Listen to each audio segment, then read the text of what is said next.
کیا ہوا؟ کوثر بیگم کو فکر ہوئی. کچھ نہیں، بس چلتا ہوں، نیند آ رہی ہے ماں. ماں اور تائی سے پیار لے کر وہ کمرہ سے باہر آیا.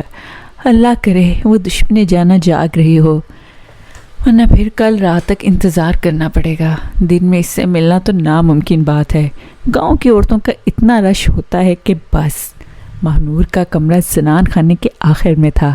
کمرے کی کھڑکی لان میں کھلتی تھی اور ابھی بھی کھڑکی سے روشنی باہر آ رہی تھی، جس کا مطلب صاف ظاہر تھا کہ وہ ابھی جاگ رہی ہے. زریاب نے دروازہ پر نوک کیا. ماہنور جانتی تھی اس وقت کون ہوگا. اگر زریاب آج حویلی میں نہ ہوتا تو اسے ضرور تشویش ہوتی، مگر اب وہ جانتی تھی کہ وہی ہوگا. دروازہ دوسری اور تیسری بار بجا. ماہنور نے بیزاری سے کہا، آ جاؤ. زریاب دروازہ کھول کر اندر آیا اور دروازہ بند کر کے اسی کے ساتھ ٹیک لگا کے کھڑا ہو گیا. دونوں ہاتھ سینے پر باندھے اور ایک پاؤں پیچھے دروازے کے ساتھ لگائے وہ مسلسل اسے ہی دیکھ رہا تھا. سفید کپڑے پہنے اور سفید دوپٹہ اچھے طریقے سے چہرے کے گرد لپیٹے وہ جائے نماز پر بیٹھی تھی. زریاب ماہنور کے کمرے میں نہیں آتا تھا، نہ ہی بیٹھتا تھا، بس دروازے کے ساتھ ٹیک لگا کر کھڑا رہتا اور پھر وہیں سے اسے دیکھتا اور چلا جاتا. کافی دیر کمرے میں دو نفوس کے ہوتے ہوئے بھی خاموشی رہی. پھر اس خاموشی کو زریاب کی آواز نے توڑا، ہمیشہ کی طرح. کیسی ہو؟ تم سے مطلب؟ جیسی بھی ہوں، ماہنور نے بغیر دیکھے کہا. زریاب نے اس کے جواب پر گردن نفی میں ہلائی، جیسا کہہ رہا ہو تم نہیں بدل سکتی. تمہاری سرد موری سے الجھنے سے تو بہتر تھا ہم اپنی ذات کے قصے در و دیوار سے کہتے. پھر شکوہ زبان پر آیا، میں اتنی دور سے اتنے دنوں بعد آیا ہوں، بندہ اپنی شکل ہی دکھا دیتا ہے. زریاب کے شکوہ نے ماہنور کے غصہ کو ہوا دی. وہ پلٹی اور اٹھ کھڑی ہوئی. اب دونوں فاصلے پر مگر آمنے سامنے تھے. مجھے تمہاری منحوس شکل دیکھنے کو کوئی شوق نہیں ہے. نفرت ہے مجھے تم سے. کئی دفعہ کہہ چکی ہوں. سمجھ نہیں آتی تمہیں؟ پھر اپنی شکل لے کر میرے سامنے کیوں آ جاتے ہو؟ مرتے کیوں نہیں ہو؟ اب ماہنور تقریباً چیخ رہی تھی اور اس کی گوری رنگت سرخ ہو رہی تھی. زریاب نے لمبا سانس کھینچ کر خود کو نارمل کرنے کی پوری کوشش کی. کیا مسئلہ ہے تمہیں مجھ سے؟ میں نے تو کبھی تمہیں کوئی تکلیف نہیں پہنچائی. وہ آنکھوں میں بلا کی سنجیدگی لے کر کہہ رہا تھا. تکلیف سردار زریاب علی خان، تمہیں تکلیف کا لفظ کیا تم جانتے ہو تم کیا بول رہے ہو؟ تکلیف کے معنی نہیں آتے. تم شاید جانتے بھی ہو. بالکل نہیں جانتے. منتیں مانی ہیں تمہارے مرنے کی میں نے. منتیں. جس دن منت پوری ہو گئی میں درگاہ پر چادر چڑھاؤں گی. اور جانتے ہو، پھولوں کی نہیں، نوٹوں کی. ماہنور غصے کی شدت سے سرخ ہو رہی تھی. زریاب کو ماہنور کے الفاظوں نے بہت تکلیف دی. وہ صرف اتنا ہی کہہ پایا، ماہنور، بہت ہی دھیمے مزاج میں. تبھی ماہنور بولی، مت نام لیا کرو میرا. اب مجھے نور بی بی بولتے ہیں اور تم بھی یہی کہا کرو. ویسے بھی میں تم سے بڑی ہوں، احترام کیا کرو میرا. میرے لیے تم کل بھی ماہنور تھی، آج بھی اور آئندہ بھی ماہنور ہی رہو گی. زریاب نے اپنی بادامی آنکھیں جن میں تھکن نمایاں تھی ماہنور کے چہرے پر کاٹتے ہوئے کہا، اور سنو، یہ جو تم ہر وقت میرے مرنے کی دعائیں مانگتی ہو نا، تم نے میری زندگی کے لیے رو رو کے دعائیں نہ مانگی تو میرا نام بھی زریاب علی خان نہیں. اس کے ساتھ ہی وہ پلٹا، مگر پھر ماہنور کی طرف دیکھ کے کہا، ماہنور، قدر نہ کی جائے تو نعمتیں چھین بھی لی جاتی ہیں، پھر چاہے وہ رزق ہو یا محبت. اس کے دل پر ایک بار پھر چوٹ لگی اور وہ بہت دکھی ہو گیا تھا. اسی کے بعد وہ اپنے کمرے کی طرف کمر بڑھا کر چل پڑا. ایک بار پھر سے کہیں اندر بہت دور کچھ کھنک کے ٹوٹا تھا، لیکن وہ کیا کر سکتا تھا. پارکنگ میں آ کر دوپہر نے ہچکی لی. خیریت؟ حنین نے اپنی بڑی بڑی آنکھیں گھما کر پوچھا. پتہ نہیں یار، رات سے ہی آ رہی ہیں. اگر اب تھوڑی تھوڑی دیر بعد آ رہی ہیں تو کیا کروں؟ میرے گلے میں بھی درد ہونے لگا ہے، ساتھ ساتھ سینہ بھی بچ رہا ہے. تکلیف دوپہر کے چہرہ سے واضح تھی. چابیاں ادھر دو، میں خود ہی ڈرائیو کر لوں گا. اپنی زندگی کا رزق نہیں لے سکتا، اور رزق تو بالکل بھی نہیں. حنین نے ڈرائیونگ سیٹ پر بیٹھتے ہوئے کہا. وہ انتہائی شوخ مزاج میں بول رہا تھا، لیکن ان کی منزل ایک ہی تھی. وہ ڈرائیونگ کرتا ہوا آگے بڑھنے لگا اور سفر کٹنے لگا. آج اتوار ہے. کنین نے حالہ بھی کو صبح صبح کچن میں دیکھ کر پوچھا. جی، مختصر جواب آیا. صرف اتنا ہی؟ تو چلو پھر آپ کچن میں کیا کر رہی ہیں؟ اگر آج اتوار ہے تو کیا ہوا، اس وقت تو بستر میں ہونا چاہیے تھا. کیا بستر میں کیوں؟ اتوار کو تو آپ شام میں ہاسپٹل جاتی ہیں۔ اچھا، تمہیں بہت یاد ہے، کنین نے تھرمس سے چائے نکالتے ہوئے کہا۔ بات تو ہے، امی آج اپنا فیوریٹ کام کر رہی ہیں اور مجھے ساتھ دینے کا حکم ملا ہے۔ بہت زوردار حکم، حالہ انتہائی بیزاری سے جواب دے رہی تھی۔ تو یہ بات ہے، کتنے لوگ ہیں، کب تک آئیں گے، لڑکا کیا کرتا ہے؟ بظاہر بیزاری لیکن فل تجسس سے پوچھا۔ کنین کو مزید تجسس ہو رہا تھا، لیکن آگے جواب ایسا ہی تھا۔ مجھے کیا پتا، بس حکم ملا ہے، آج چھٹی کرو، گھر پر رہو اور بس۔ وہ منہ بناتی اپنے چائے کا کپ اٹھائے ٹی وی لاؤنج میں آ گئی۔ پیچھے پیچھے کنین بھی اسی کے ساتھ لاؤنج میں آ گیا۔ اداس کیوں ہو؟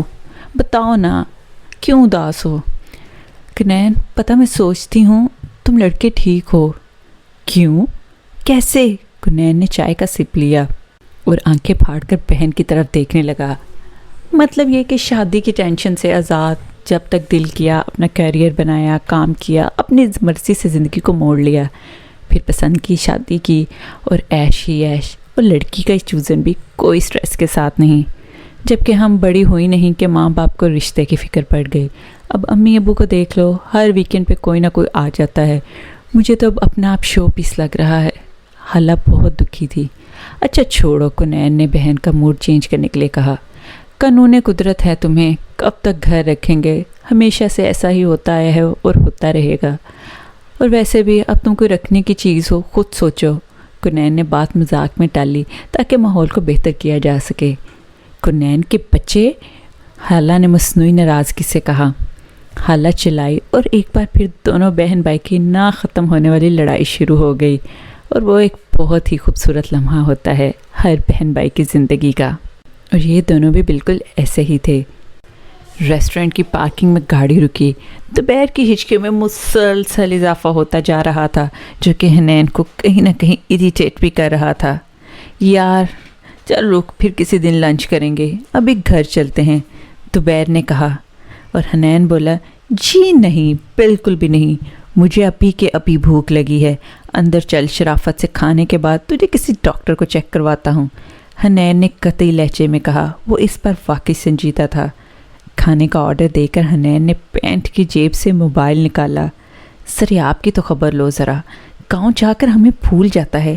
ساتھ ساتھ اس کا نمبر ڈائل کیا۔ 2-3 بار کال کرنے پر بھی فون اٹینڈ نہیں ہوا تو حنین کو ہمیشہ کی طرح غصہ آ گیا، اور غصہ تو ویسے بھی حنین کے ناک پر رہتا ہے۔ پتہ نہیں اس بیرنی نے کیا جادو کیا ہوا ہے ذرا آپ پر، کتے کی طرح بستی کرتی ہے۔ اس کو کوئی عزت کا خیال نہیں، مگر پھر بھی کیسا انسان ہے کہ پیچھے پیچھے بھاگا جاتا ہے۔ تکلیف کے باوجود دوپہر مسکرانے لگا۔ بات ہی اتنی فنی تھی اور کرنے کا انداز اس سے بھی زیادہ۔ آنے دو ذرا بچو، ذرا آپ کو بتاؤں گا، وہ تیرا علاج بالکل ٹھیک کرتا ہے۔ چل چل، فی الحال تو تجھے علاج کی ضرورت ہے مسٹر حنین۔ حنین نے اپنی گول مٹول آنکھیں گھمائیں۔ اتنی دیر میں ویٹر نے کھانا ٹیبل پر لگا دیا۔ اتنا زیادہ کھانا؟ دوپہر نے بمشکل کہا۔ ارے اتنا کھانا مجھ سے تو ایک نوالا بھی نہیں کھایا جائے گا۔ یہ سب کیوں؟ آخر اور کون ہے یہاں پر، کس کے لیے؟ اور تم نے تو کہا تھا کہ تم کیا چاہتے ہو حنین؟ تو تجھے کس نے کہا ہے کھانے کو؟ حنین نے سکون سے جواب دیتے ہوئے کھانا شروع کیا۔ یار کیا کرتے ہو یہ تو سب؟ یار تم کیا کر رہے ہو؟ یہ تم سب کھا لو گے؟ اتنا آرڈر تو ہم تب کرتے ہیں جب سریاب ساتھ ہوتا ہے۔ دوپہر نے احتجاج کیا۔ تو میں اپنے دوست کو مس کر رہا ہوں، اس کے حصے کا کھانا بھی نہیں کھا سکتا کیا؟ حنین نے معصومیت سے جواب دیا۔ یہ کون سا نیا طریقہ ہے مس کرنے کا؟ دوپہر اب ہچکیوں سے اکتا چکا تھا، اوپر سے حنین کی عجیب حرکتیں، وہ واقعی میں پریشان ہو رہا تھا اور تکلیف ساتھ ساتھ تھی۔ وہ یقیناً بہت ہی ضد ہو رہا تھا۔ حنین نے شرارت سے دیکھ کر دوپہر کو کہا اور بولا، دیکھ بھئی، کم وقت ہچکیاں رک ہی نہیں رہی، نہ جانے کس کے دل میں اٹک گیا ہوں۔ واٹ؟ کیا بول رہے ہو؟ یہ کیا بکواس ہے؟ وہ واقعی میں تل ملا اٹھا۔ دوپہر کو بالکل بھی یہ بات پسند نہیں آئی۔ وہ اسے یہ کہیں سے بھی ایک اچھا شعر تو کیا، اچھی بات بھی محسوس نہیں ہو رہی تھی۔ میری جان، اسے بات نہیں، اسے شعر کہتے ہیں، اور شاعر اس میں بتانا چاہ رہا ہے کہ یہ جو آپ کو ہچکیاں لگی ہیں اس کا مطلب ہے کہ کوئی حسینہ آپ کو بری طرح مس کر رہی ہے، کیونکہ موبائل کی ایجاد سے ہچکیاں ہی مس کال تصور کی جاتی ہیں۔ حنین نے کانٹا ہاتھ میں پکڑ کر ادھر ادھر گھما کر بڑے مدبرانہ انداز میں ہچکی کا فلسفہ بیان کیا، جو کہ اس جیسے فیل ہونے والے انسان سے بالکل بھی نہیں یقین کیا جا سکتا تھا۔ مقصد دوبیر کو تنگ کرنا تھا، جو کہ پورا ہو گیا۔ دوبیر کرسی سے کھڑا ہو گیا۔ میں جا رہا ہوں، میں اب یہاں مزید کھڑا نہیں ہو سکتا اور مزید تیری بکواس تو بالکل بھی نہیں سن سکتا۔ ارے بابا رک رک رک جا بھائی، رک دیکھ، ناراض نہ ہو، دوست ہے تو میرا۔ حنین نے ٹیشو سے ہاتھ صاف کرتے ہوئے کہا، بل دے، میں گاڑی سٹارٹ کر رہا ہوں۔ یہ کہتے ہوئے وہ ہوٹل سے نکل گیا۔ تو پھر کیسا رہا آج کا دن؟ مہمانوں کے جاتے ہی شاہ صاحب نے سریا بیگم سے پوچھا۔ ٹھیک ہے صاحب، لڑکا بھی مناسب ہے، ان کی فیملی بھی بڑی نہیں، ہماری طرح چھوٹی سی ہے، مگر کیا؟ اتنا کہہ کر سریا بیگم تو بس چپ ہی ہو گئیں۔ مگر کیا سریا، بتاؤ بھی؟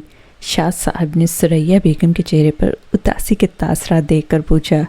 شاہ صاحب، ہم سید سادات ہیں، کیا ہماری بیٹی کے نصیب میں سید نہیں؟ میرا دل کسی اور کاسٹ میں شادی کرنے کو نہیں مان رہا۔ تو یہ بات ہے، شاہ صاحب نے بیگم کو دیکھ کر کہا۔ اب اگر حالہ کے لیے کوئی سید ذاتے کا رشتہ نہیں آ رہا تو ہم کیا کریں؟ شاید یہی اللہ کی مرضی ہے اور اللہ تعالیٰ یہی چاہتے ہیں۔ شاہ صاحب، میں پرانے زمانے کی طرح اتنی سی بات پر بیٹی کو گھر بٹھا کر نہیں رکھ سکتا، تھوڑی چھان بین کر کے ہاں کر دیتے ہیں، آگے اللہ ہمارے نصیب اور ہماری بیٹی کے نصیب اچھے کرے۔ بیگم کو سر آمین کہہ کر کمرہ سے چلے گئیں اور شاہ صاحب نے ایک گہرا سانس خارج کیا، کیونکہ ان کی بھی وہی خواہش تھی جو سریا بیگم کی تھی، مگر قدرت سے کون لڑ سکتا ہے؟ شاید خدا کو یہی منظور ہو۔ حنین نے ہسپتال کے ایمرجنسی کے پاس جا کر گاڑی روکی۔ چل اتر پتر، دوبیر، چل اتر۔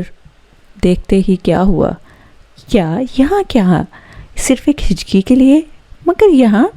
دوبیر نے حیرانگی سے جواب دیا، یہاں نہیں تو اور کہاں جانا ہے؟ اور کیا تجھے بیوٹی پارلر لے جاؤں؟ حنین نے اپنی گول میں ٹول آنکھیں گھما کر دوبیر کو دیکھا۔ یار کیا کرتے ہو؟ مجھے سرکاری ہاسپٹل سے چڑ ہے، کوئی پرائیویٹ کلینک دیکھ کر ادھر چلتے ہیں۔ چلو جی، ایک تو تیری ناک پر کچھ نہیں چڑھتا، حنین نے غصے سے کہا۔ حنین نے گاڑی آگے بڑھا دی۔ کچھ دور اسے ایک پرائیویٹ ہاسپٹل نظر آیا۔ چل ادھر چلتے ہیں۔ دوبیر نے سر ہلا کر اجازت دے دی۔ ریسیپشن پر بہت ہی خوبصورت لڑکی موجود تھی۔ اسے دیکھتے ہی حنین کی طبیعت کھل اٹھی، کیونکہ اس کا کہنا تھا کہ اگر حسن کی قدر کرو تو حسن ملتا ہے۔ میں اسی لیے بہت خوبصورت ہوں، کیونکہ میں حسن کی قدر کرتا ہوں۔ یہ حنین کی اپنی رائے تھی۔ میری ذرا ڈاکٹر سے تو اپائنٹمنٹ لے لو، حنین کہتا ہوا ریسیپشنسٹ کے پاس گیا اور آگے بڑھتے ہوئے بولا۔ ٹھیک ہے، دوبیر نے کہا، اور ہمیشہ کی طرح خاموشی سے حنین کی حرکتیں دیکھتا رہا کہ یہ اب کیا کرے گا۔ ہمیشہ کی طرح حنین کی آنکھوں میں شوخی جلملا رہی تھی۔ حنین نے مسئلہ بتایا اور ریسیپشنسٹ نے انتہائی خوش اخلاقی سے ایک پیپر پر کچھ لکھ کر کمرہ نمبر 9 کی طرف اشارہ کرتے ہوئے کہا کہ وہاں تشریف لے جائیں۔ حنین شکریہ ادا کر کے دوبیر کی طرف آیا۔ وہ واقعی میں دوبیر کی ہچکیوں سے پریشان ہو رہا تھا کہ آخر کیا وجہ ہے، یہ کیوں نہیں ختم ہو رہی۔ چل یار، چل کمرہ نمبر 9 میں جا کر ڈاکٹر کو چیک کرواتے ہیں۔ میں ذرا نرمین کو کال کر لوں، اتنے دنوں سے بات نہیں ہوئی، اس دن جنوں میں لڑائی ہوئی تھی۔ اوہو، حنین نے پیپر دوبیر کو دیتے ہوئے کہا۔ کیوں لڑتا ہے یار اس معصوم سے، کتنی اچھی تو ہے۔ دوبیر نے پیپر لیتے ہوئے خفگی سے کہا۔ محبت سے بات کیا کر، ہر وقت لڑتا نہ رہا کر۔ اچھا چل ٹھیک ہے، اپنی کہانی درست کر، مجھے نہ بتا۔ میں عشق محبت کرنے کے لیے نہیں، ناک میں دم کرنے کے لیے پیدا ہوا ہوں، وہ چلملا کر بولا اور ساتھ ہی شوق پن ظاہر ہو رہا تھا۔